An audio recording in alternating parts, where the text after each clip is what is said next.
Well, hey there, folks. Welcome to the Jason Wright Show. Today is one of my favorite episodes. I've got my boy, Josh Tomlin, World Series champion with the Atlanta Braves, back on the show. And this is just two dads, two self-improvers, two people who drive our wives crazy because of our minds constantly spinning out of control about 900 projects at once, just covering an array of topics, everything from him being a cheer dad, thank goodness I escaped that title, to Theo Vaughn and Dana White discussing free speech, to mindset. Always going to come into a conversation with Josh, as well as a whole host of other topics. I mean, we just, our minds are kind of like brains skipping over a pond. It just, you never know where this conversation is going to go. But as always, there's a lot of wisdom and just nuggets of good advice and great stories with Josh. It's always such a fun time having him on the show. And so I hope you enjoy being a fly on the wall during this conversation with my buddy, former Major League Baseball player and incredible friend and fellow East Texan, Josh Tomlin. I hope you are having a great day, and remember to always improve, always in always. Enjoy the show.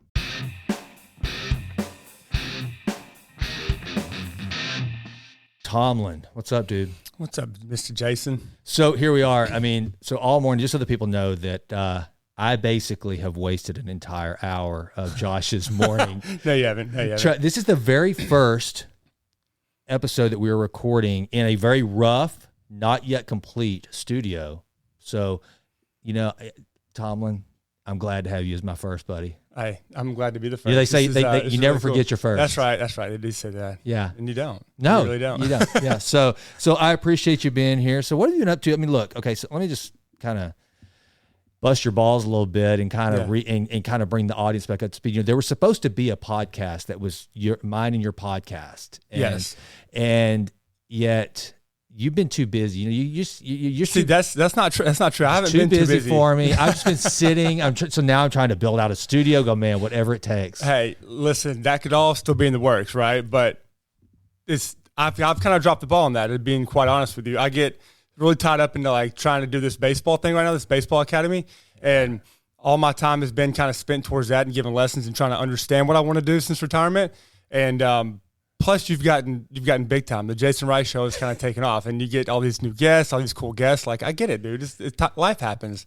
Can I tell you something? Yes. It's kind of funny. I'm so glad that you said that. So there's a guy that's been on the show. I'm not going to drop any names here, okay? Right. Because I don't want to piss anybody off. But one of my friends, who's a great dude, very successful guy, he's been on the podcast. And I saw where one of his friends has just released a book. Now, mind you, I've had Dr. Gadsad on, Michael Eads, Mike Thornton, was one of the very first Navy SEALs, Medal of Honor winner. I've had some, these guys, New York Times bestsellers, some dudes. Okay. So I see that my buddy is friends with this guy, Navy SEAL, unbelievably successful investor, and he's just written a book. And I ordered the book this morning, and I can't wait to read it. But I reach out to this guy, and I'm like, hey, I see we're a mutual friend of this guy. I said, and I see your new book's out. I would love and be honored to have you on the show. You know what he said?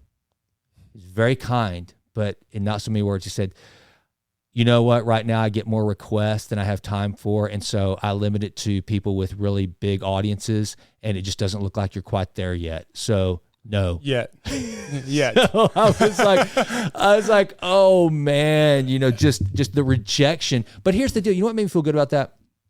And let this be a lesson to anyone out there listening, that it doesn't matter. Like when you start to think you're making traction, then there's always somebody bigger and better. And there's also a lot of people that don't know it. And so I had two ways to respond to this.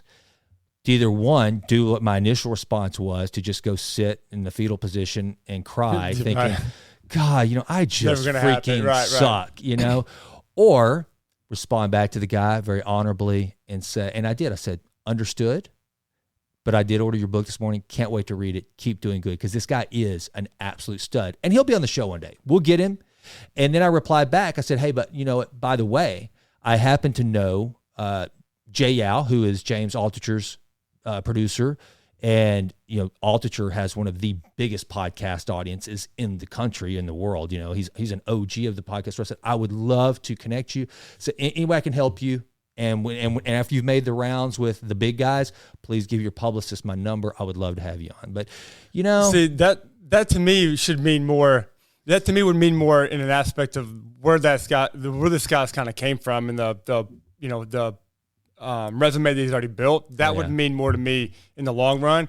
And I'd want to be able to go on the show and talk to someone like you. Plus, what people probably don't understand is who get those requests is they probably don't understand, I'm just like anybody else. Like, I want to be able to get to that point one day. Yep. And I don't get to that point by not having guys on my show. Like, but I think Jordan says it, like guys like Kobe and Jordan, like shoot or shoot. Like, they're going to miss their shots, but they're going to shoot and try to get that shot. Right. And I think it's cool that you even shoot that shot, because eventually one of these guys will be on the show, right? And that's what's going to propel. The Jason Wright show is big from where it started. Let's be real honest. It's grown a little bit. It has, and you're doing a lot of great things. So I think you keep shooting that shot and trying to get those guys on there, because once they come on the show and understand who you are, it's going to be a whole different story. Like, you'll get a bunch more guys like that coming on.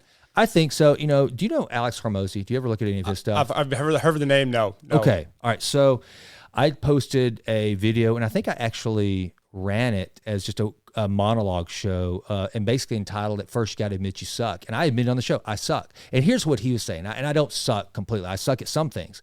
But what he was talking to Chris Williamson about, and by the way, Chris Williamson is a guy that has become kind of like the British Tim Ferriss. I mean, that dude has blown up, especially if you look at the trajectory. My buddy James Quandall shows me this all the time, of how these people just come out of nowhere. And like Andrew Huberman. This is a neuroscientist from Stanford that now is like one of the top podcasters ever. Okay, he's huge, and he's a great guy. I listen to his show. It's like, where did he come from? The Joe Rogan effect is Lex Friedman. All these guys, if you look at what really launches them when they become a guest on Rogan's show, which is kind of obvious, makes sense, right? Right. Then they become huge. Well, Alex Hormozi was talking about how all these people are posers, and the reason why they think that they deserve success, and they wonder why they're not getting it, and all this stuff. And he's like, no, the first thing you have to do is admit you suck and get better.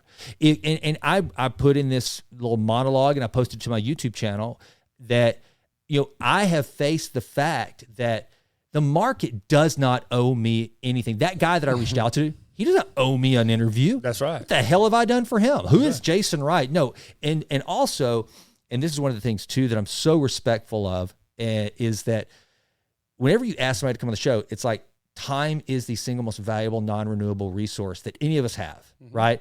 And so I try my best to be humble. I'm literally asking for a piece of somebody's life.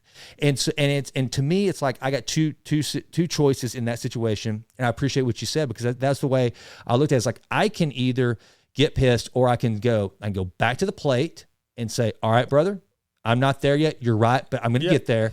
And I hope that you will remember me. And I did. I said, give your publicist my contact information. Whenever you've been to all the bigger podcasts, you'll probably grab about 50,000 downloads. You can probably sling some books on my show. But hey, I'm here, and I'm honored when you're ready. But that kind of relates to baseball in a sense of like where my arena kind of was like, baseball doesn't know anybody anything, right? There's a saying in baseball that there are those who are humble and those who are soon to be humbled, because it's a hard game, right?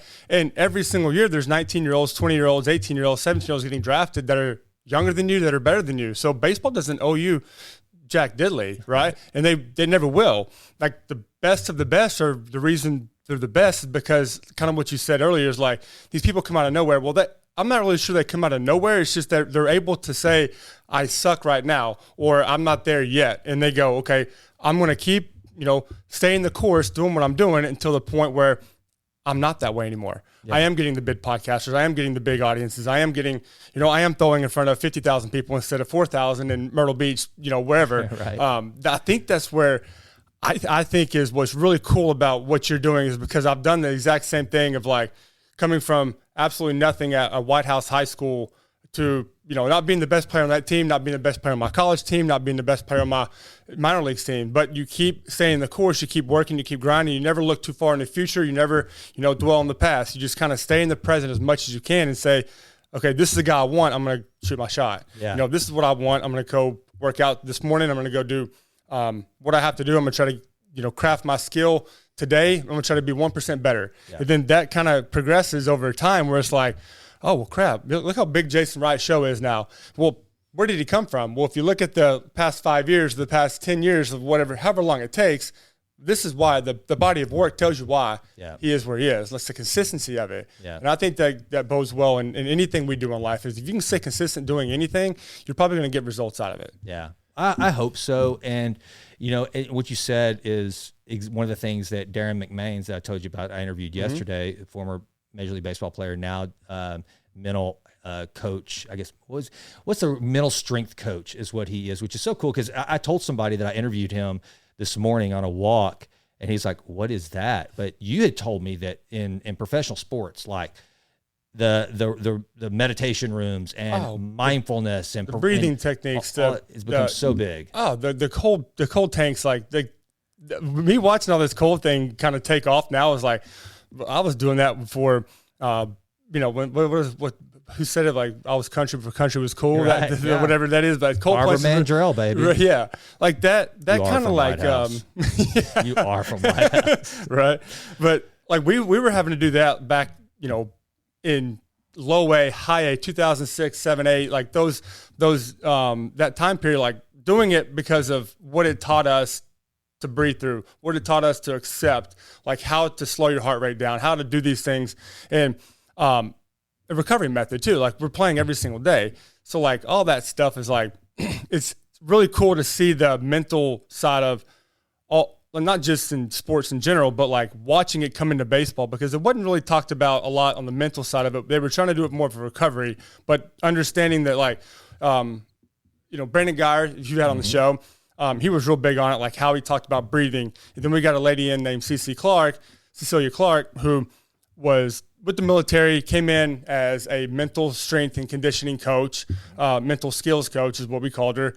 And it was listening to how she would tell us to like, hey, stop using a different glove because you did bad, or stop using different socks because you did bad, or this, like, and then kind of correlating it all to like what your mindset was to how you do things on a consistent basis, just staying consistent throughout the course because you have 162 games in 178 days. Like to be able to put too much stock into what you're doing is going to veer from the course a little bit. Then bring us all back in and teach us the breathing techniques of like what she taught her military and stuff was like, holy crap, like never understood the value of a breath, of how to breathe. Like you can just go up there and breathe and like you're gonna be shortness of breath, or the game's gonna speed up on you, or you're gonna not get as much energy out of your throw or energy out of your swing. And understanding all that stuff is like really, really freaking cool. And watching like guys like Brandon Geyer and Darren, like the guy you interviewed the other day, come out of baseball and to be able to get back into that arena is to me really, really freaking cool. And it tells me something about what these $13 billion industry of baseball, how it values the mental side of the sport, which is not what you would think. Guys, you don't see Mike Trout and, these big, huge names thinking like, oh, this dude's a mental genius. Right. Like he's got to be, no, you look at the physical aspect of him, right, like he's a stud, but it all correlates, right? And to see that value being put on the mental side of it is really cool to me. It's one of those things that like today, whenever I had that, and look, I'm susceptible to the hurt and the feelings and being that little kid again of rejection. Rejection impacts me at 48, probably just like it did whenever I was 8, 40 years ago. But the thing is, what you just said is having the tools to deal with it is so much different. I was able to process it and first of all, take the kind of Michael Gervais, Sam Harris approach of why do I feel what I'm feeling right now? And it was because I felt like everything I had done, all of these stupid, like you coming up here to this studio and trying to piecemeal and figure out microphones and all this stuff. Somebody just said, yeah, but you're just not good enough. Yeah. And all the hard work and all the traveling that I did in those early podcasts, traveling around and figuring out, and then somebody going, yeah, good job, but you're not good enough. And and developing like what we've talked about on the show before, you and I, which I think you are an exemplary example of, a growth mindset of saying, you know, I'm not there yet. Like you mentioned, it's just that yet thing. And so I think that's one of the things that I've learned. And I know I learned a lot of that talking to you about your career. I mean, I mentioned that, I think I mentioned it in the interview whenever I was talking about you. I was like, you know, Josh Tomlin is a guy that said, I was never supposed to be in the big leagues. You know, I threw the ball 86 miles per hour. I just knew exactly. So I just focused on making it look like it was coming faster than it was. And you worked with what you had. And it was like, and that's the attitude I've tried to have. Cause there was a time in my life, man, I had such a fixed mindset that I would be like, if you reject me, dude, I do suck. I'm out. I would just sit and mope and ruminate, which ruminating is the worst thing you can ever do, right? You have to change your state. And so, but anyway, it's funny you said that about the Jason Wright show, because this very morning, but here I am with my buddy Josh Tomlin, freaking World Series champion. So and doing what you love to do too, like exactly, right? Exactly. And I'll tell you one of the things, when that dude does come around, and because when his and what's going to be funny, so a lot of these publicists who have reached out to me to have their authors that they represent, I didn't even know. Like a great example is Dr. Gad Saad, who's, you know, best-selling author, huge guy that's all over the place, very influential, on Rogan like 9 different times. Right. His publicist reaches out to me and says, hey, you know, Dr. Saad has a new book coming out. You know, would you be interested in having him on the show? And I'm like, of course. That'd be, you know, and so literally he was on Rogan the week before he was on my show. And so my hope is that in a serendipitous fashion, this guy's publicist will go, hey, by the way, what do you think about doing the Jason Wright show? You know, and he'll go, oh, well, okay. And you know what? Very humbly, I'll be like, to me, I could sit there and be like, ha, that's right. That's right, jackass. Come on. But I'd be like, heck no, what a freaking honor. And man, dude, why should you? It's taking ownership and saying, the reason why you don't think my show is big enough is because I haven't put in enough reps quite yet, but I'm gonna keep taking those shots. Hey, that's the growth mindset I think that you've talked about. You have now of like accepting rejection and not necessarily hating rejection anymore. It's almost like I kind of like, and I like the rejection aspect of it too. Like to me, being told like every single spring training after pitching a full year in the big leagues and having pretty good success, like not all-star success obviously, but pretty good success, enough to earn a spot, right? Every single spring training I'd get the manager would come up to me, the GM would come up to me like, hey, you got to earn your spot again. Okay, good. Yeah. Every spring training I'd come out of there probably more ready than everybody else because I knew what I had to do to be ready to go. In spring training, I had to fight for a job, right. And it was never handed to me, right? I had to earn every pitch I ever got in the big leagues, and just like you're having to earn every interview that you've ever gotten, and that to me is more. There's more satisfaction behind that whenever that finally does happen. Of like, you don't ever have to be like, I told you, yeah. It's like they know, right? They understand. Like maybe I shouldn't have said, you have to earn this spot. You already earned it, but you're having to basically fight for it. And not everybody had to fight, but they do coming in. They could take spring training to go, oh, you know what, I'm just going to get ready for the season. I'll be ready when April 3rd happens or 4th happens. We'll kind of skate through spring training. And then next thing you know, it's like, well, the wheels are falling off a little bit because I wasn't quite ready. I wasn't competing my balls off right. Spring training trying to get ready, you know? Right. And that's kind of where like the, you know, understanding that you're earning all these interviews that you're getting is like when you finally do get it, you don't have to say anything. You just be ready for it. And that's, yeah, it is what it is. But that's kind of what I like about the rejection aspect of all that. You know, and I happened to think about this when you were talking because I mentioned, you know, because you knew a Barbara Mandrell song, yeah, you're from White House, and you mentioned, you know, I've been from White House. But you know what? White House is a pretty good place to be born, right? Okay, so I'm sitting here talking to a guy that is a World Series champion from White House, Texas. Our you know, District 1 congressional representative, Nathaniel Moran, he is from White House, Texas. We've got, what's that guy's name? He plays for the Chiefs. Mahomes. Yeah, something like that. Something like that. So White House is kind of AJ Minter. There you go. World Series That's right. That's right. So, you know, so look, you guys, they grow them well. Now I want to ask you this because I've met Patrick once at his grandma's house out in White House. And by the way, so this is my claim to fame. So his second cousin, is I want to say his name just in case, just to be very respectful, but his first cousin is Emma Harrington. Grew up with my daughters, and she had a baby this year. And I am Patrick Mahomes' second cousin's unofficial grandfather. I have claimed I'm his big noodle. That's right. So I just want to say that, I at least have that cutest, sweetest baby. So Jemlin and he is like the grandchild that we don't have yet. But see, that's awesome. Oh, it's so fun. And so, all right, so let me ask you this. You know Patrick a little bit. How much of his success do you think comes from talent versus mindset? Mindset. I think for one, he's very, very talented. Like let's call a spade. Like the dude is talented, right? Right. But to be able to do some of the things that he does in the NFL, I think that there was a play that happened last week where he got hit, and he was kind of tangled underneath the lineman had him by his legs, and just the pure like. He's not strong in that lineman that had him, right? He's not. But in that moment, his instincts kicked in and the adrenaline kicked in, and he was able to do things on a football field that a lot of people don't.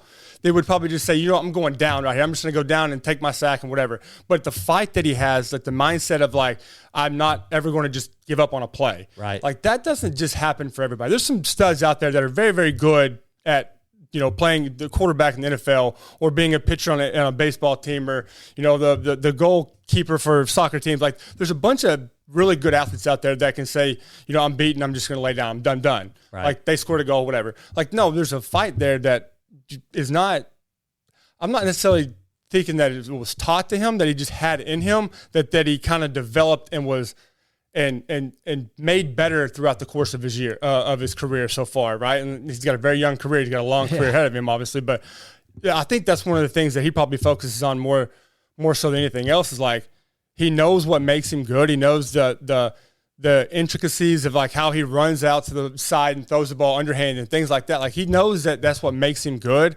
that he even practices the instinctual plays, which is to me a higher level thinking of like, all right, I know that I can sit back in the pocket and make these throws. Like I'm good at that, but my specialty is being able to make plays happen whenever the play's a bust. Right. And that's what makes me special. So I'm going to practice that as well. Like not a lot of people would practice the rolling out the opposite direction and throwing from a cartwheel position on the run, right? Nobody really practices that, but he actually does practice that. So there's a reason why he's good at doing it and stays good at doing it even as his career progresses. Yeah. So, all right. So that brings up another point that I actually meant to bring up yesterday, and I think I forgot whenever I was interviewing DMAC was because I was thinking about you.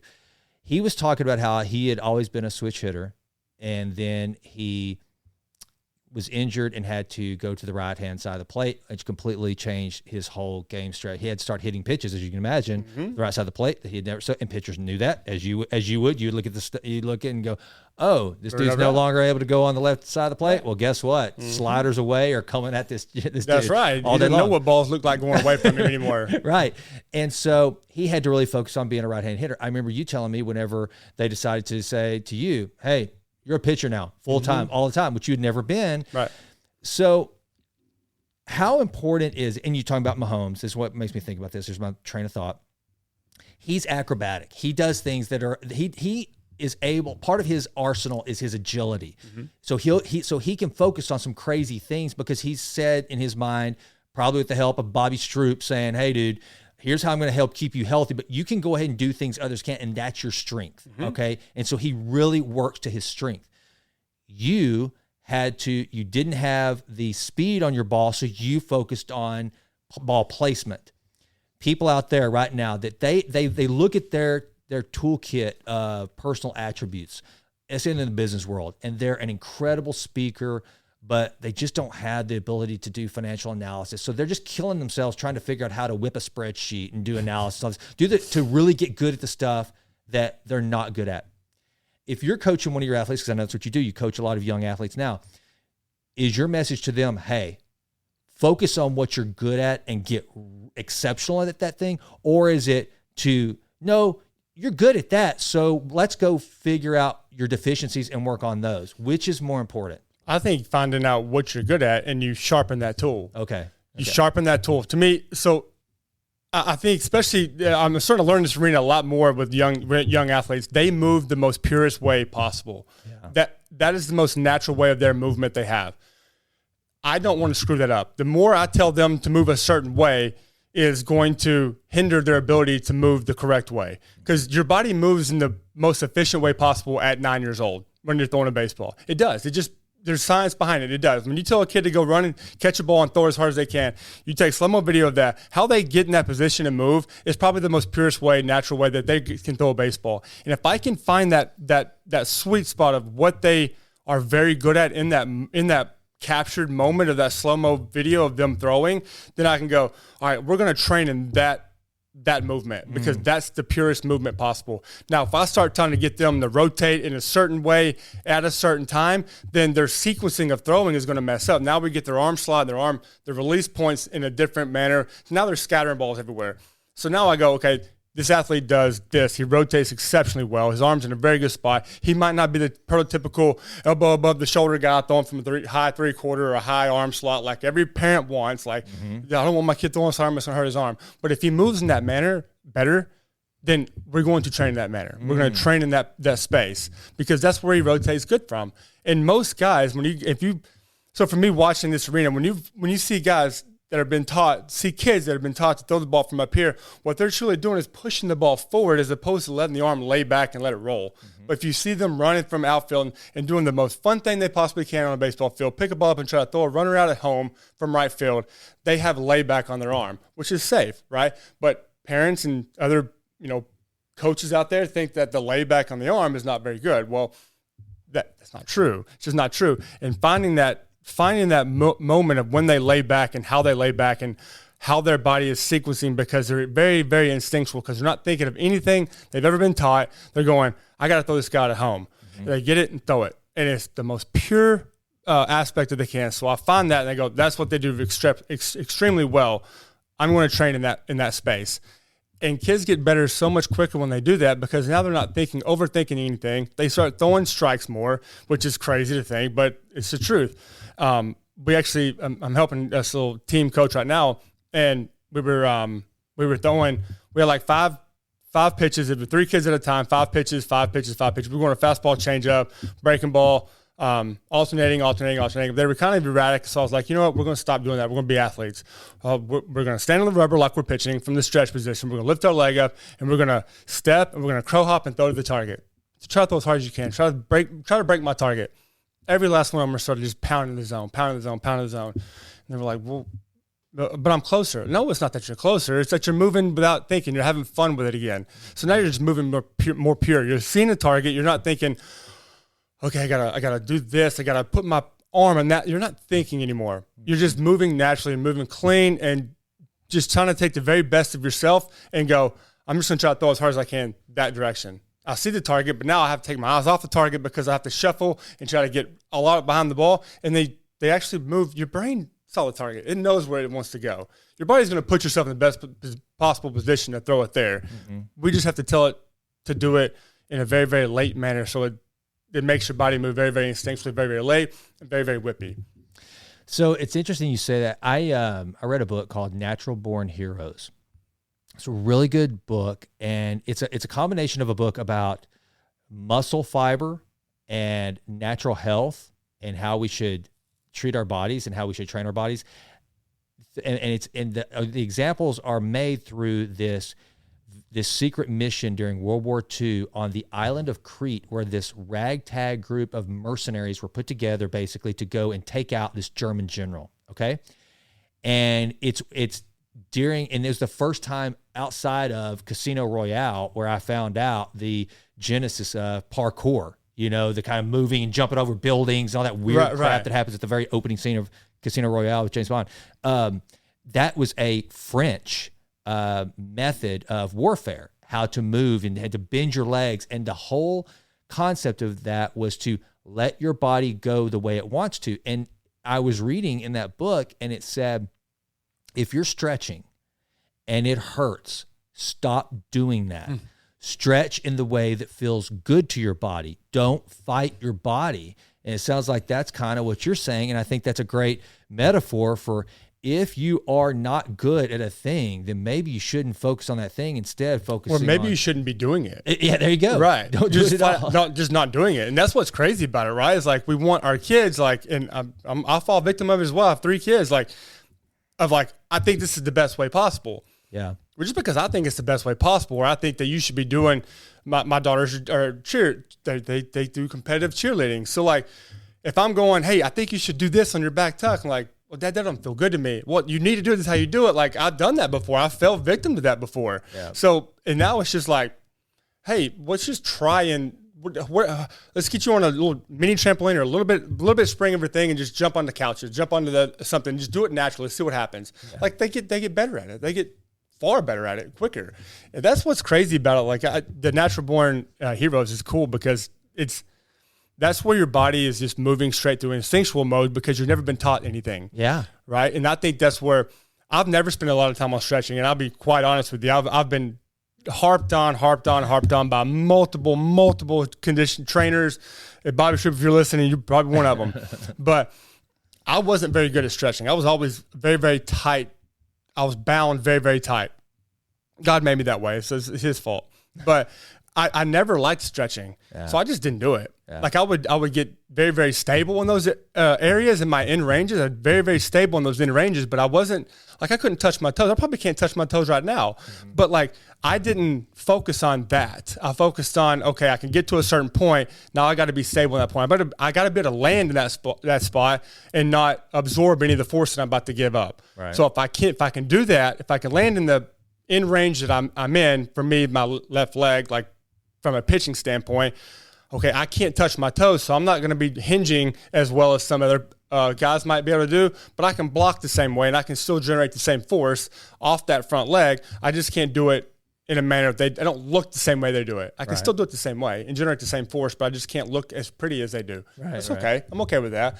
I was born an ugly kid anyway, so like I don't need to be pretty doing pitching and throwing a baseball. You're a very handsome man. You're a very handsome man. You know, so what have you been up to these days? I mean, I see you infrequently. You know, but I catch up with you, and you've been staying busy. But see, you mentioned something earlier. You said about since you retired, you're what, 37, 36? 39. Dude, I'm old. You are getting old. Yeah. You are getting old. But so you're 39 and retired. So you're at the prime of life. You haven't even reached. I mean, I'm 48 and I'm still crushing just physical fitness and doing everything I can. So you've got so much runway. Dude, some people will hear that and think, wow, what a dream. Some people will hear that and go, oh my gosh, I never really thought about that. A professional athlete, you're 39. What is that like? What are you doing? Dude, I don't like it. I like to be busy. I like to work. Yeah, I like to work. You are a fidgety dude. Dude. I don't like to sit down. Like my wife always, I've been joking with her about trying to open up a landscaping company because I'm always out in the yard doing something. Like I'll mow my yard with scissors sometimes just because I'm bored, right? I saw Ace's little lawnmower out there. Right, yeah, he has to help me. Yeah.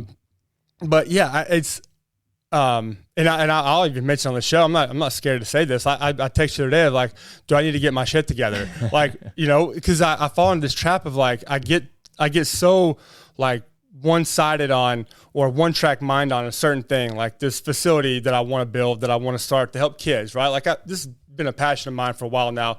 Ever since I've retired, getting kids involved and like giving lessons to kids, like this is a very cool arena to be in. And very cool platform for me to be able to go, hey, you're from White House, Texas, Troop, Texas, Tyler, Texas, whatever it is, and you have a way of getting there. Like there's multiple people. There's probably 6 or 7 guys that have been drafted from baseball, and we all know that Patrick Mahomes has been drafted that is doing what he's doing, right? So don't just think I'm a small town boy that can't do what I want to do, right? Yeah. Like there's an avenue here for us, and like I can see it in picture here. We just got to stay the course. So like that's what I've been focusing on. But like, it's crazy because when we were talking about mental skills earlier, I meant to mention this, but I've probably used CC, our mental coach we had in Cleveland, more now that I've retired than I have when I played. And I still want to get her on the show. We need to get her. CC, get your phone on the show. Come on. And she would love to. She would love you. Dude, but she just had a baby, actually, by the way, so that's probably why she's not on the show. Then she needs to shop at Hot Tots, and she's on the show. Goes. Yeah, we get one-stop shop. CC, come on, let's do this. But, so it's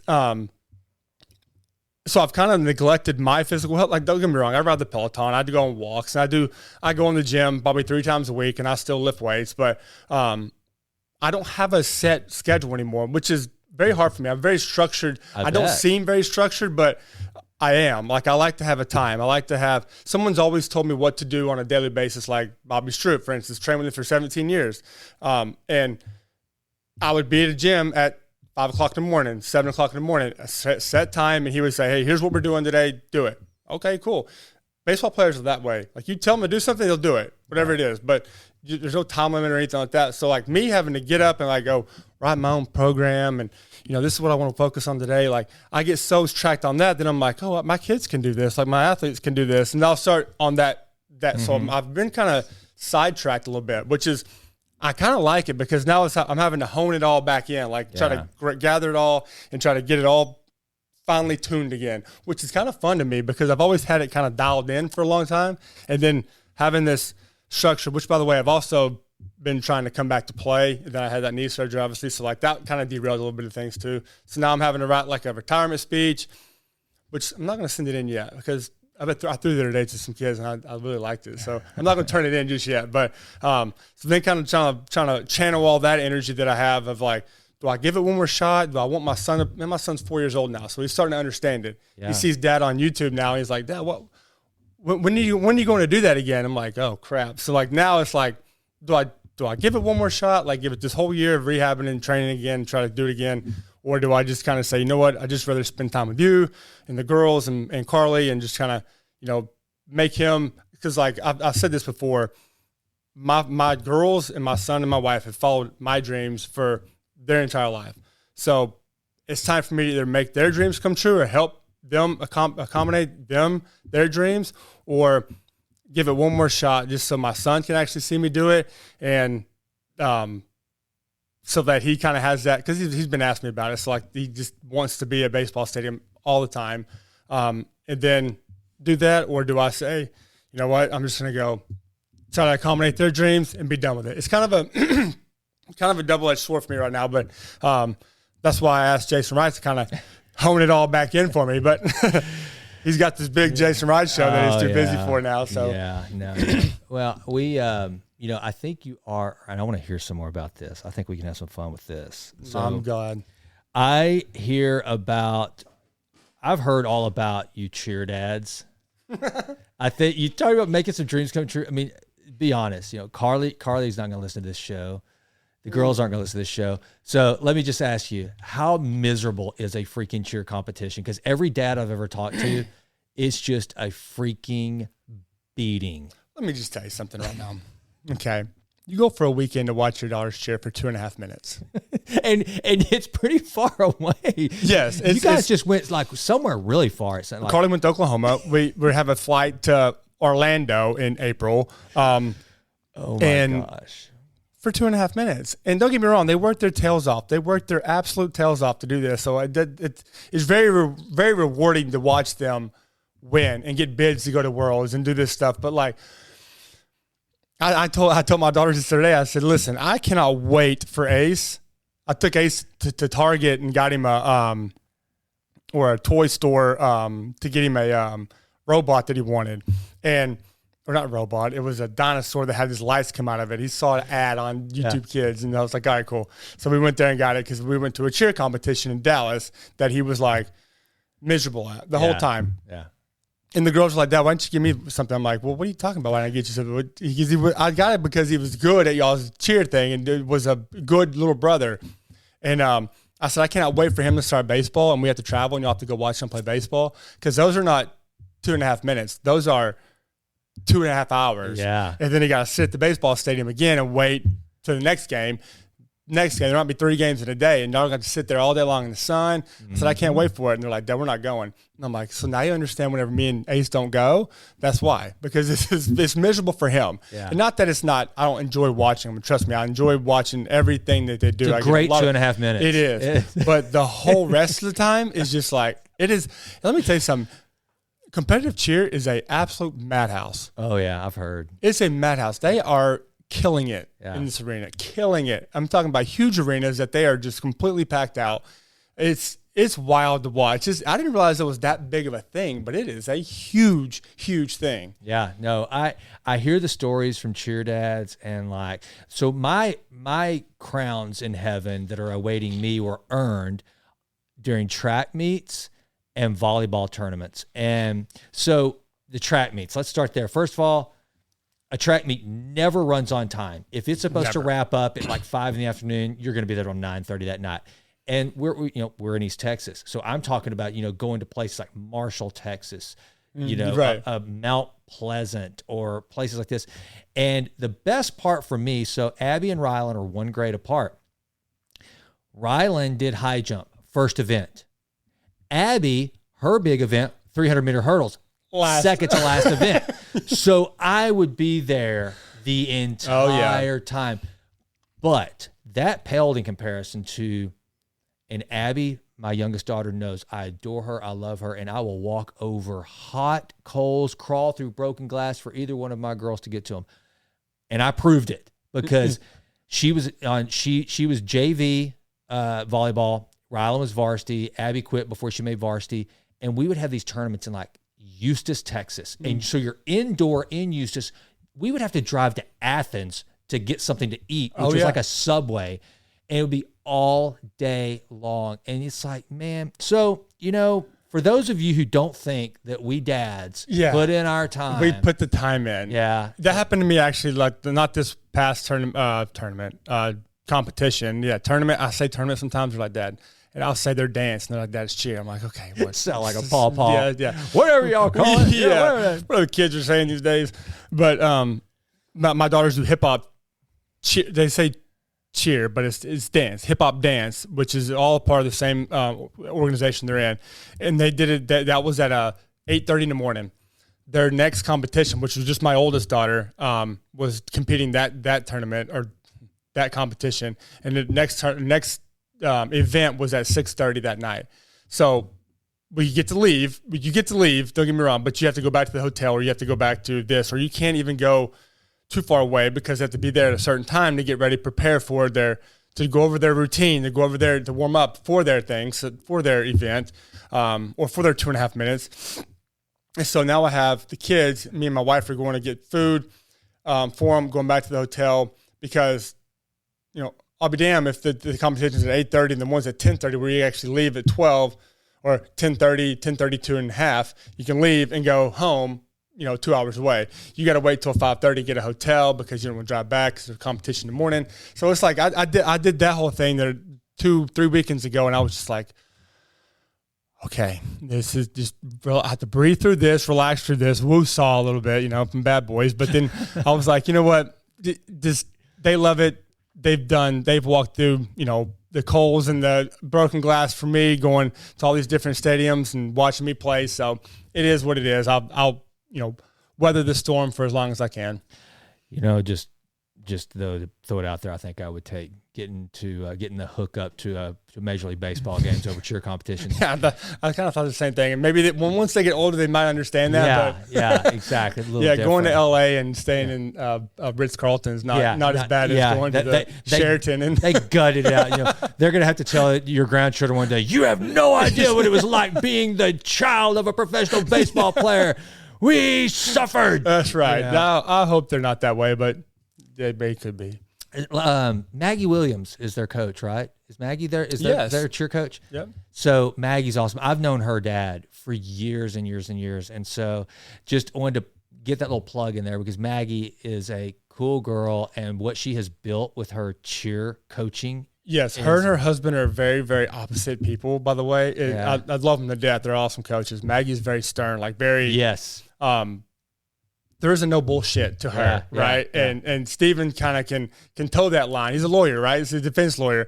He could, or I think he took the bar to be one. He is one, but doesn't practice it right now because he's doing this. Yeah. Which, why would you not? Right. But he's very like, the kids can joke around with him about it. He could joke with them back, and they can go high five him, and they can do the same with Maggie. But like they understand, like around Maggie, like if they're messing up, she's gonna.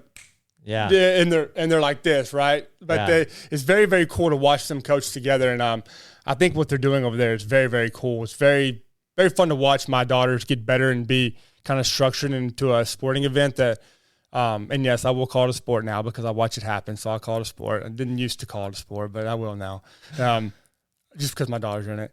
But they've learned a lot from Flyer Athletics and from Stephen and Maggie, and so it is very fun to watch them compete. Yeah, and is it your neighbor's daughter that's like this big and is like in dances? I think she.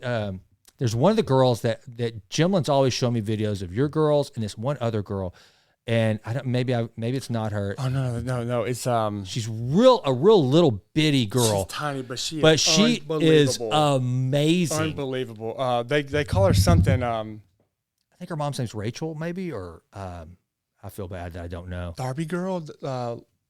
Golly.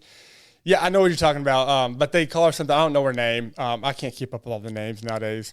But they call her something like, it's not Sparky, but it's something along the lines like Sparky girl or Darby girl, or I can't remember what it is. It might be her first name and girl, but she's just a spark plug. Like, unbelievably good. I mean, she's like tiny little thing and can like hang with like these teenage girls. Yeah, she's on like one of the highest teams. It's hilarious. She's younger than my girls. Like, yeah, she's insane. She's absolutely insane. That's cool to watch too, because my daughters will be in somebody with like an 8th grader or 7th grader because they're small or they can do the flying stuff. So like they're the flyers, whatever. And so they can compete with like girls that are quite a bit older than them. So it's kind of cool to watch the dynamic of like, sometimes it's just about what your skill set is, what we talked about earlier.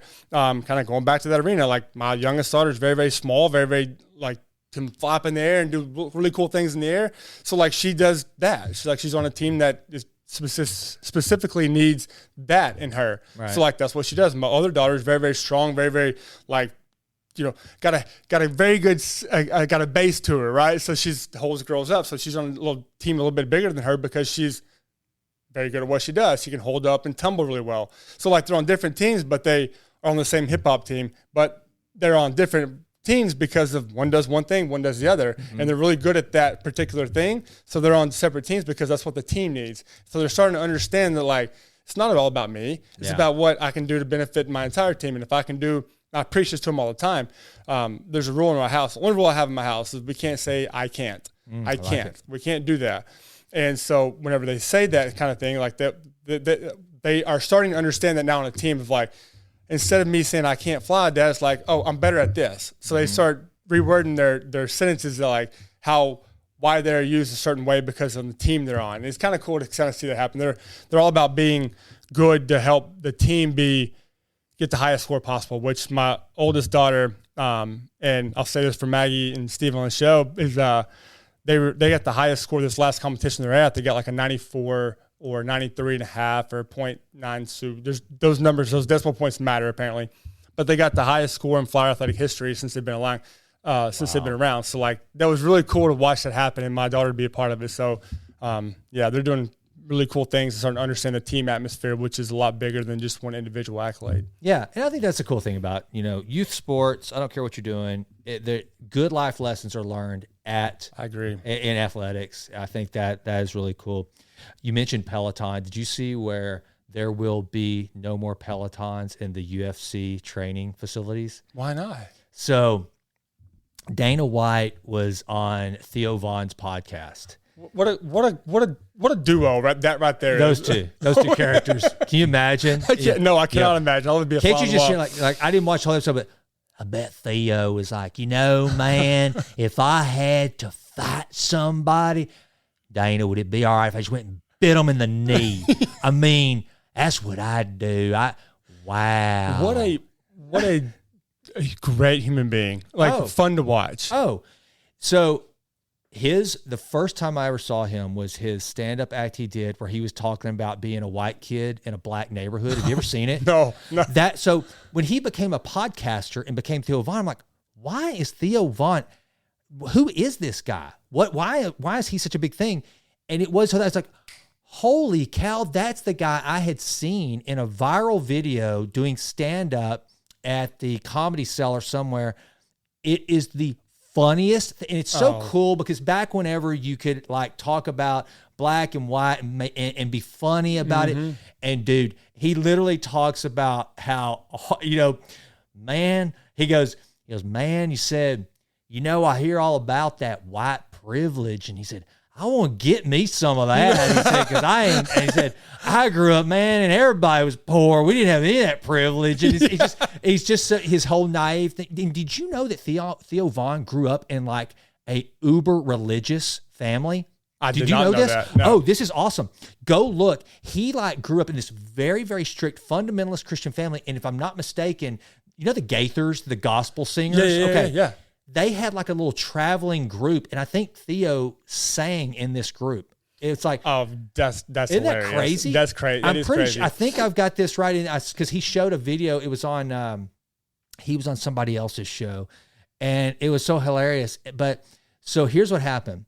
So he and Dana White are talking, and Josh and I are both Pelotoners, and and so this is why I bring this up. So on the podcast, Dana White's talking about how one time an advertiser called him and said to take an ad off or don't. Oh no, Dana had made a personal post about Trump, right? Yeah, about voting for Trump, and the advertiser called and said, "I want you to take that tweet down," or whatever. It was on Dana's personal, wasn't even on UFC assets, and of course, in typical Dana White fashion, said basically "F you," you'll go F yourself. Is what he said. And so they were having that conversation, and Theo was talking about how whenever he had Robert F. Kennedy Jr. on, that Peloton called either like his advertisers or whatever and said, hey, don't air that episode with Robert F. Kennedy Jr. because Peloton's a big advertiser of Theo Von's show. Dana White says, are you serious? And he looks over and he's talking to one of his guys that's off camera. He said, are those stationary bikes Pelotons that are in all the UFC centers? And the guy, I guess, says, yeah. And he said, out, get them out. They're done. They're gone. I don't want to see another Peloton. Good for Dana. In the UFC centers. Isn't that crazy? But that's the world we live in right now. And I think that's what Dana White is doing to me is phenomenal. Like taking something that like you're trying to censor something that America should not be censored from. Yeah. He said, it was kind of funny because he goes, you sell freaking stationary bikes for a living. Screw you. Yeah. It's just like everybody wants to say like, shut up and dribble or take sports out of politics and stuff, or take politics out of sports, I should say. I agree with that. Like there should be, but like you shouldn't be able to dictate what I can and can't see. Yeah. Right. You should not be able to dictate just because you have money, because you have some kind of influence on advertisement for my show or an investment into my show. You're putting my Peloton model on your show, and I'm getting money from you, and I'm going to tell you to not say something, not do something because we don't agree with it. Right? No, piss off. Like I completely agree with Dana White on that. Like don't tell me my views, or don't try to coerce my audience into believing something that they don't have to believe, or not seeing something they shouldn't see that you don't think they should see. Yeah. You don't have that right to decide for them. Let them decide for themselves. I posted on this. Okay, this is kind of cool. So I've really gone in hard on my YouTube channel. And by the way, if you're listening to this, please subscribe to the YouTube channel. Just go do a search on the Jason Wright Show. And I really want to do. That's why we're filming this podcast. So I did a commentary video on this teacher. The video just came out of this teacher having a conversation with a student, and the student's off camera, and he's interviewing the teacher, and he's as a professor, I believe it was Warren Smith, I think is his name, and he's talking about Harry Potter because this guy does a lot of videos on movies and film and art and critical thinking. And so the kid asks the professor, he's like, given J.K. Rowling's transphobic statements or bigoted statements or something like that, do you still like the Harry Potter series? And this professor immediately, very calmly, turns this into a critical thinking exercise. Doesn't jump on the student, just says, well, no, wait a minute. Let's talk about this for a moment. You say, how have you read the tweets? And the kid is basically like, well, no, I can look for them, but I've just, and it goes I've along. glanced them. Yeah, exactly. And the student says things like, I've just heard a lot of people say, and I posted a response video to, one, this was a masterclass in critical thinking, and two, kudos to this kid, because the kid by the end of the video was like, I feel like an idiot because I hadn't really thought about this and the professor did not take a stance for or against J.K. Rowling and whether or not she was transphobic. What he did was force this student to truly dissect it and come up with his own conclusion, in which the student said, I basically cannot agree that she's transphobic based on what we've gone through here. It was an awesome display. This is kind of funny, dude. First of all, that response video, I got it the first day it went out and responded to it because it meant a lot to me. I was like, man, this is awesome. If only we could have this kind of discourse in our country. Yes. To just be able to sit down and go, and I even mentioned in the video that like I used to love to watch this guy named Christopher Hitchens. He's an atheist intellectual against like Dinesh D'Souza. They would have debates, and you're not going to change anybody on Christopher Hitchens' side's mind while he's debating Dinesh D'Souza, but both of them were like very good critical thinkers. And so they would come with their facts and truly debate it in an educated way, as opposed to just the group think. And so, but we don't see that much anymore. Every once in a while, you'll have like Jordan Peterson and Sam Harris or somebody. So I posted, dude, the next day, this guy has now gone viral, this teacher. He was on Piers Morgan the next day. And he actually, the teacher, before my video, when my video started kind of getting traction, the teacher reached out to me and said, hey, I'm actually the teacher in the video. Thank you for posting this. And thank you for the discussion. I was like, how cool is that? That's freaking awesome. Now it is a viral video, this teacher talking to this kid. And it goes back to, and the reason why I bring that whole thing up is like the whole Peloton deal. It's like what the CEO of Peloton was doing was saying, yeah, be silent, shut up. We're not going to talk about that. You're not allowed to have that view, as opposed to, no, let's talk. Let's bring everything out into the air and let the market decide. And by the way, just sell your freaking bikes. I'll tell you this, I don't know about you. It's one of the hardest things for me about Peloton. One of my favorite instructors that I've ridden hours and hours with, still, I'm not going to mention his name, still will, but I'm like, during the whole 19 through 23 era, when America just melted down for multiple reasons, I saw this guy go from being just a good, solid, the reason why he's one of the most popular trainers on Peloton, to like, dude, you've just been in New York City too long. You have drank the Kool-Aid. You've forgotten where you come from, because I know where he comes from, where he's from. It's an extremist now. Oh, dude. That's the problem. I was taking a live class, and one of the instructors on there said she was wound up about a social issue. Okay. I'm in a class, and she says, maybe you ride to escape. I don't ride to escape. And I'm like, and I wanted to say, I'm yelling at my screen, frankly, I don't give a damn why you ride. Right. Shut your mouth up and teach. Right. You work for me right now. 100% you do. I'm your customer. Shut up. I don't care why you do anything That's exactly right. other than ride this bike for my exercise. That's what you do right now. And I can promise you, Peloton wouldn't, if Peloton, if they didn't want the certain audience, they wouldn't tell the certain audience not to buy their bikes. Why are they trying to tell the certain audience not to listen to what they're listening to? Exactly. You can't be hypocritical on that kind of stuff. That's where the critical thinking aspect of it, to me, is gone. Yep. It's gone, because they don't even think about this. Hypocritical. No, exactly. We live in a hypocritical society at this moment. Exactly. Free speech for me, but not for thee. That's what it is. That's right. That, to me, is like, it's ass backwards, man. Totally. Yeah, it's been one of the most frustrating things, and I wish somebody would create a product as good as Peloton. Like, I think Echelon, they tried to, but if somebody would come out with a better product, I would ditch my Peloton just like that. And everybody knows that I'm like a diehard. I mean, when it first came out, but when we went, don't you go to New York and rather? I did. I've been in the studio. Yeah, been in the studios. I'm like, I know you are. Peloton clothing. I mean, it was obnoxious how when Jimlin bought me my Peloton like 4 years ago, dude, I was annoying. I was posting my results, and I used to lead these Power Zone challenges that they have. I'd lead a group. I mean, I was all in. And then all of a sudden I realized, wait a minute, it's like these people that run this place, they don't like people like me.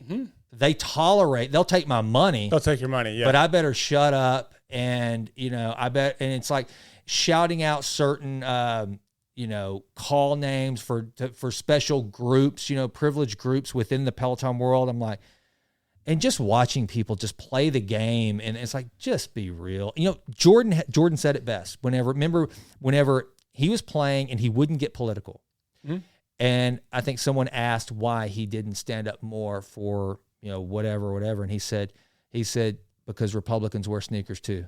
That's right.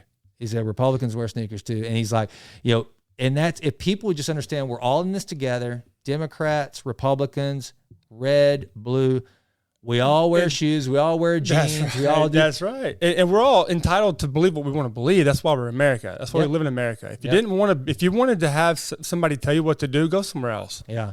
Or make your own decisions for you, then go somewhere else. But I promise you, the same extreme ideas that people are being brought to, that's what I hate about social media. And social media is a great tool. Don't get me wrong. I love social media in certain aspects of it, but I hate the algorithm form of it, right? Oh, yeah. Like the whole, like what it pushes upon you.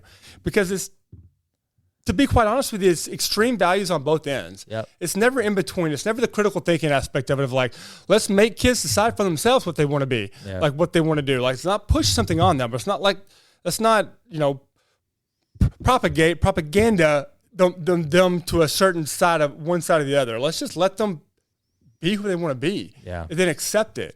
And if that would be the case, like it would be, we wouldn't be in the turmoil we're in right now, or have been. Yeah, and you know, look, kids. They see what gets incentivized. They see what.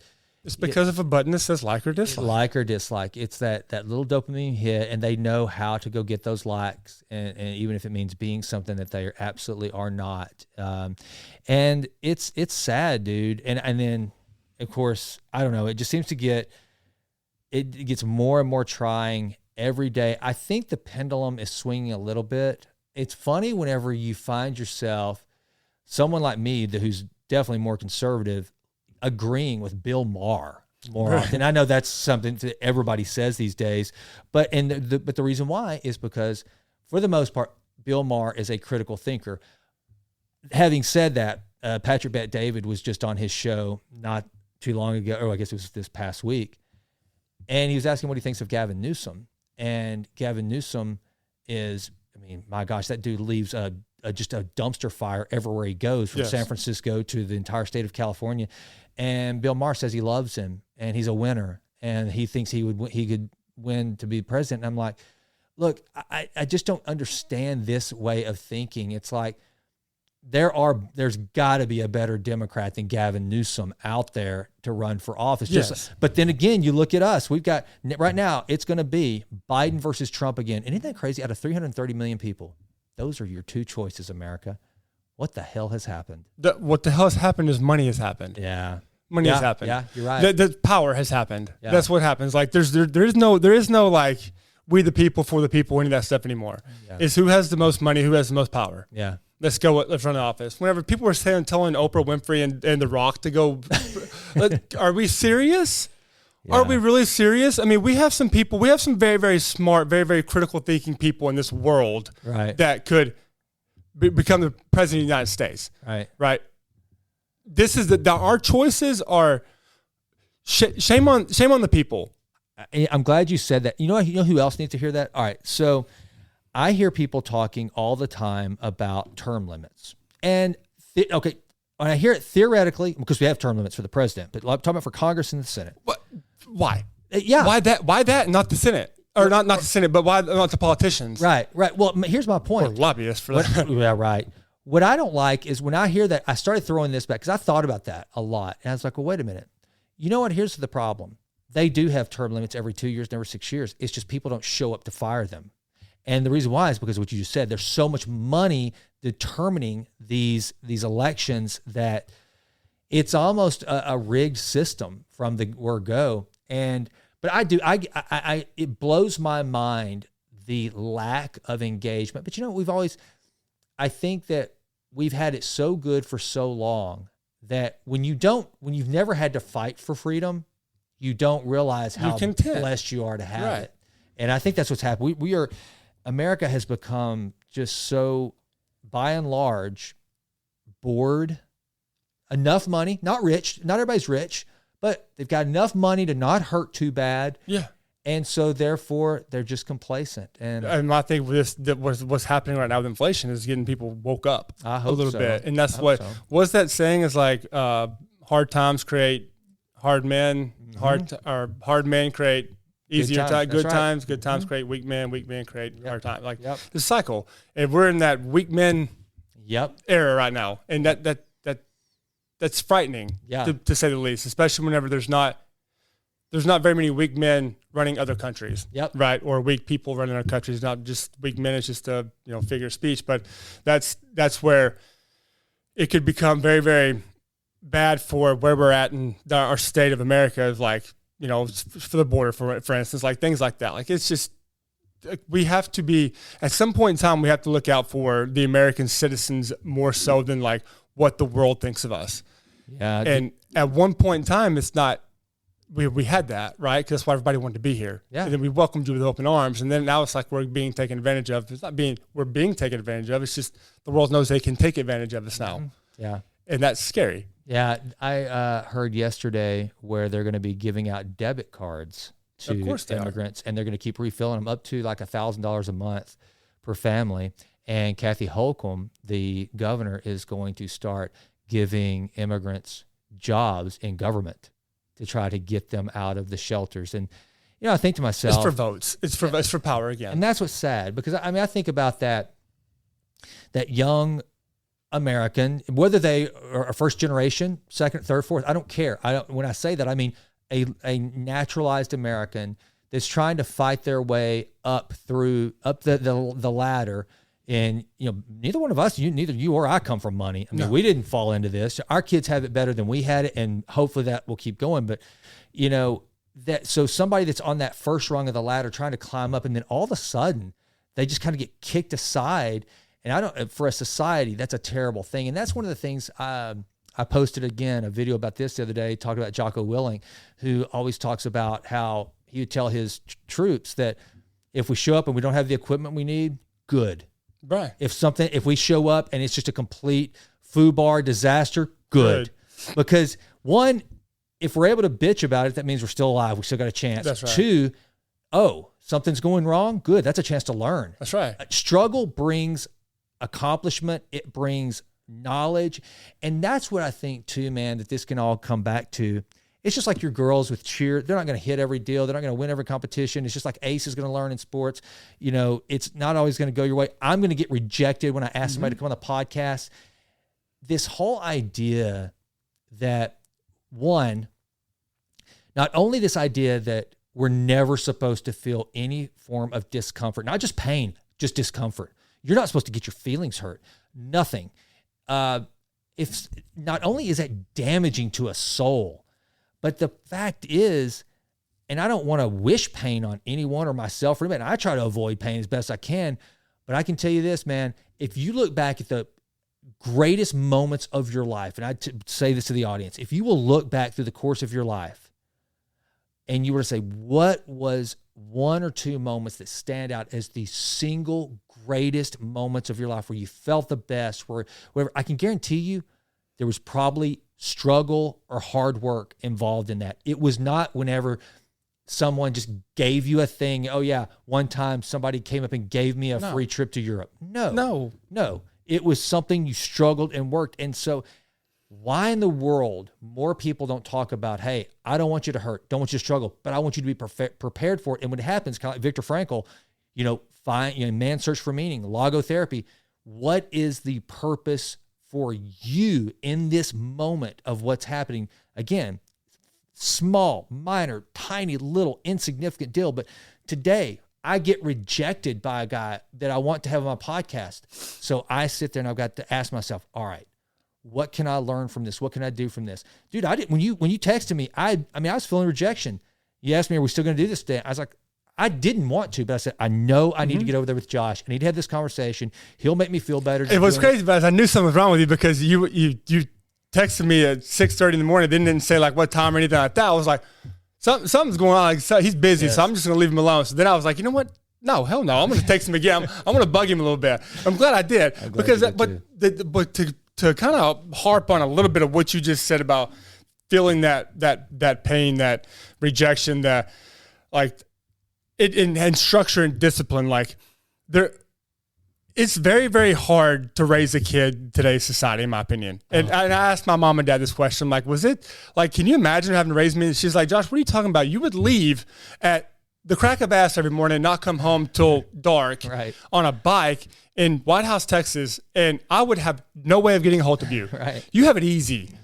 And I'm like, well, what about social media, things like that? She's like, then turn it off. Yeah. I'm like, well, they get upset. Well, who cares if they get upset?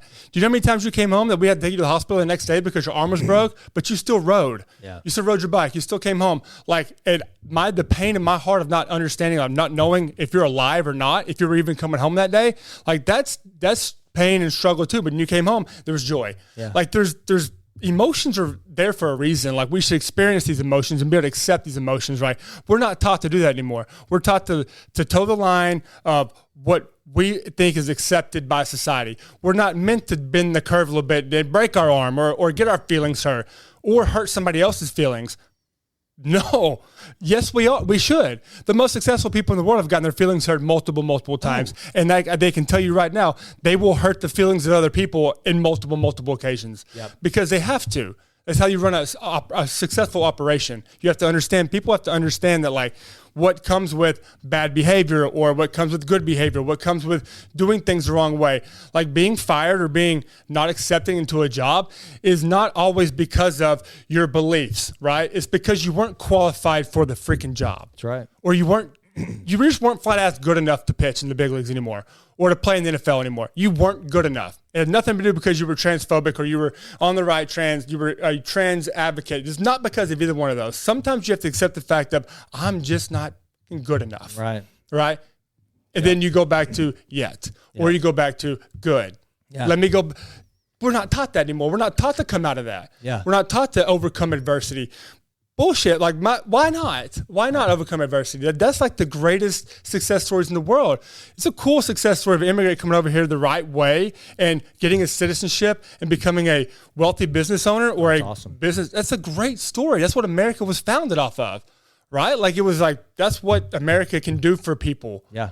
And now that's being taught, like, we want you over here for votes. Yeah, it's sad. And that's what the American people are starting to hear and learn and being pushed on. Like the right wing or the left wing, whatever it is, they have an extremist of like telling you, well, they're coming over here for this, or you need to believe this or that. Like, come on. Yeah. Like less than 1% of the people in the world are either, extreme this way, extreme that way, but that's all you hear about. Yeah. I saw something the other day of a guy posted, and it could have been something fake, but I want your opinion on it.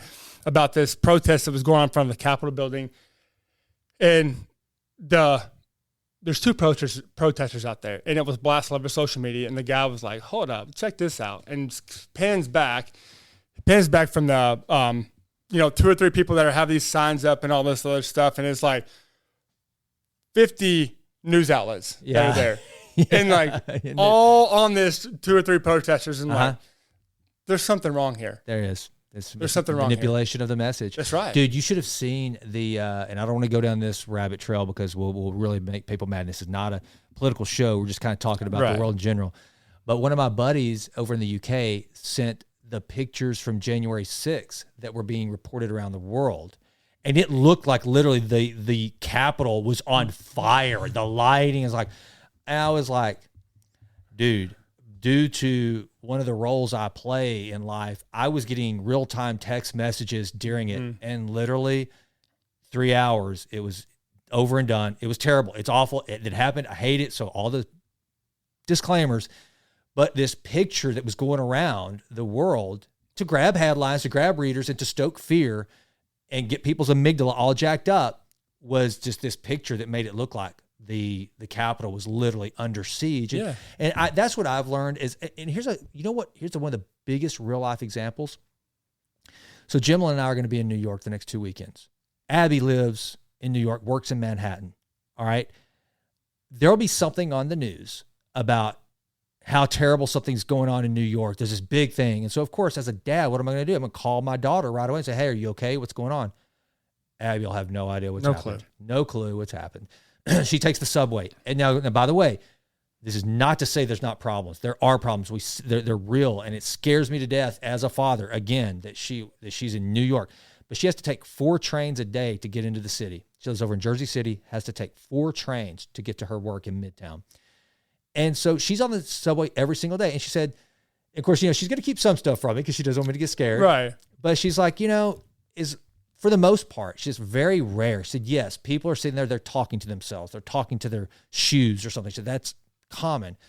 But it's not, it's fine. But if you mind your business, usually people mind. Yeah, exactly. And so, but so all that to say, dude, I think what we're saying is, one, people need to harden up and understand and appreciate challenges, but also media, stop freaking manipulating us. Yes, just that's report the biggest things. thing. Just report things the way they are, because what you're doing is you're scaring the hell out of people, and they're afraid to live their lives. And to the point, I fall victim to it. You talking about what your mom said whenever you would leave the house.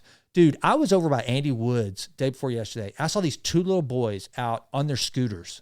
No moms around. And they were older than Ace. They were probably, I don't know, 9, 10, something like that. And dude, I was like, oh my God, what are these 2 boys? They're just out by themselves. What are they doing? And I was just having a damn good time. Having a good time. And I'm like, holy crap. I used to ride all over Sulphur Springs on my bike from one end to the other by myself. And the same thing, wouldn't come home till the sun was going down. Now, and this sounds like that old, back in my day, no, days. it's not. Like, that still can go on. It still should go on. Yeah, yeah. And you know what I'll say? Kids learn a lot in that free space. Oh, it's so amazing. Mm-hmm. And I'll tell you this, though, this is what's really frustrating me now. I'll have grandchildren one day. My daughters are both out of college, and you've got to worry about this. Not so much here in Tyler, I don't think, but what's in these big cities, New York, LA, different places. One of the things that we didn't have when we were kids, though, is other parents that had no interest in our lives, that had no real association with us directly, wanting to control our lives, wanting us to think a certain way. That's what's really screwed up, I think, right now, is you've got all these strangers saying, this is what your kid needs to know. This is what your kid needs to think. And you got teachers agreeing with them. And it's like, that's the part that I think is like, hey, again, going back to what you're saying, let kids kind of figure things out. I tried very hard when my daughters were at a young age. I mean, look, we live in a conservative part of the state, in a very conservative state, and in a very conservative part of the state. Right. And we're Christians, and all that. For my liberal friends out there, I love you, but you will hate my politics. You'll hate everything I stand for, because I'm old fashioned. But I'm still gonna love you. I'm still gonna love you. I mean, we'll hug it, and I do. I have unbelievable. Me too. I have so all far walks left of life, liberal, different. and it's fun. It's fun because we know each other. We can kind of bust each other's chops and have big conversations. It's so that's fun. what the left and right was meant to do. That's right? exactly. It's so fun. Good debates and be able to shake hands and go out to dinner and drink a few beers afterwards, whatever, together. Totally. But I tried my best to, with the girls, give them both sides. Here's what the Democrats think. Here's what Republicans think. Here's why I think this side's wrong, this side's right, and whatever. And tried my best, and they've become who they are. And it's awesome now, because of that age where I can have really deep conversations with them. As you might imagine, so Abby, the one that lives in Manhattan, went out to, CU Boulder for college. And so she came home with more challenging questions on social issues, the environment, things you'd expect. Rylan went to the University of Alabama. Not coming home saying, Dad, let's talk about the environment. Not a lot of that coming from her, but we would have those conversations. And I think it's important for us as parents, whether you're on the far left, the motto is to improve always and always. I think one of the things that we can improve as parents, Bon, is whether you're on the far left or whether you're on the far right, it's perfectly appropriate to describe why you think one philosophy or the other is wrong. What is not right is to paint one or the other as evil. And that's what we've done. And a lot of these kids are growing up thinking that one half of the country, I mean, we're talking about literally about 50% of the country, isn't just wrong about economics, social issues, but that they are evil. And that's where, because then if somebody's evil, then all bets are off. Well, that's why there's no right and wrong anymore now. No, there's no right and wrong. It's by any means necessary. Yeah, We're it's at war. about like, we should hate these people. Yeah, we should love these people. That's right. Like love and evil that's not what we're trying to go after. Right. We're not trying to decide whether we love or hate somebody. We should be figuring out what's right and what's wrong, and then helping each other build on the building blocks of what right and wrong is. Exactly. Right? Not love and hate. That's where we're kind of getting confused. That's where we're crossing the lines, I think. And I think it's really cool what you're talking about with the parent stuff because,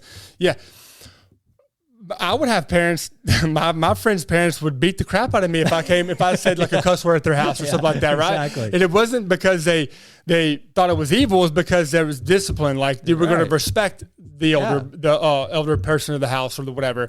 And it was like that. And I think what you're going to about like the what we're taught as parents and the conversation we should have, and I think is dead nuts. But it's also like, it's hard for us to understand what our kids are actually seeing nowadays because it's absolutely immediate. Yep. Anything they can want or know, they don't ask the parent anymore. They don't have to. They can go, I don't want my mom and dad to know I'm looking at this. So, oh, that's it. Or go to Instagram, Twitter, or X, all this stuff and say, type in the topic they're looking at, and then the algorithm will say from where you're at, the extremist on it. Yeah. Well, that to me is like where media and where the higher ups in the world have absolutely failed the American people and the world in general. Agree. Like they're painting a picture to you based on where you live, based on the morals of where you live and the demographic of where you live, of what you should believe. And and it's not like, here's the topic on it. It's here's the evil of it. Yep. Immediately. It's extremists of it. Yep. And that's what's so terrifying about, the whole like social media aspect for my kids, and like my kids won't have it, but I say they won't have it. They will have it. I'm not naive, promise. They will have it, but they will be very, very restricted on how they view things, and they will be basically based off of like, we're going to have conversations on it. And I hope one day our education system can go from being in a classroom of 25 kids in a chair, listening to one teacher talk, they can actually understand the social issues that are going on in America and how algorithms are meant to tease you. Yeah. I hope our education system can evolve into teaching that aspect of it too. Because let's be real honest, no one's balancing a checkbook anymore. No. Okay. Let's be real. Let's call a spade too. We're not balancing checkbooks. We go online and look at it, right? So let's teach our kids about social issues, social platform issues, not the social issues that's going on in the world, like social platform issues of how do we navigate through that? How do we conform ourselves not to be so one-sided on likes and dislikes, and let's teach our kids this. Yeah. Because that's professional athletes. We have a 2-week class on it every year. Really? As grown men. Wow. At 6 o'clock in the morning. And like, hey, these are what bots look like. These are what bots are trying to do. Really? Like, I didn't know God, that. yeah. So we need to, like, because we're targets, right? Yeah, that's now social media is going to target kids as much as going to target professional athletes, and it's probably actually more so they can corrupt the minds as much as they want to. But like, that's where I think like the whole critical thinking aspect, which you went back to earlier with that professor that you posted about, is like, if we get back to critical thinking as a society and as human beings, like, and that's when we improve always in all ways, right? Exactly. We have to. Yeah. God willing. Well, dude, welcome back. Yeah, dude, I love to be back. This is gonna be sick, dude. I mean, look, we need your sign up. We need to put it up there so people can see what it's going to look like eventually. Well, I think our camera's already stopped. I think that, I got to get a new camera. I got to get the sign up. I got to get us better chairs. But you know what? It's that first baby step, right? You got to. Well, it's just going ahead. How do you eat that elephant one bite at a time? We took a little nibble today, and so I appreciate. Nothing else is good content out of it. I think so. It's always good conversation. This is like one of our. See, that's the thing that's fun about having you on. When we're together, this is what we do. And by the way, in case audience you hadn't noticed, we will rant about 30 different topics. Dude, yes, that's probably all my fault. No, that's both of us. I think we both our brains get like just fire doused on them whenever we get together. So this is fun. And with that, brother, I appreciate you being on the show. Yeah, man. Always good to be here. All right. Well, we're going to do more of it more often, and we're going to get you lined out. I guarantee you. All right, brother. Thanks, Josh. Well, that does it for this episode of The Jason Wright Show. Thank you so much for listening. This has been a Texas Titan Media production. Fourth Wall did the music. And as always, thank you so much for listening. Please consider going out to jasonwrightnow.com and signing up for the Vitruvian letter. Also, please go out to iTunes. It takes like 30 seconds to just leave us a 5-star rating. It does wonders for the podcast. I would be so grateful. And with that, until we meet again, Go crush it and endeavor to improve always in all ways. I'm out.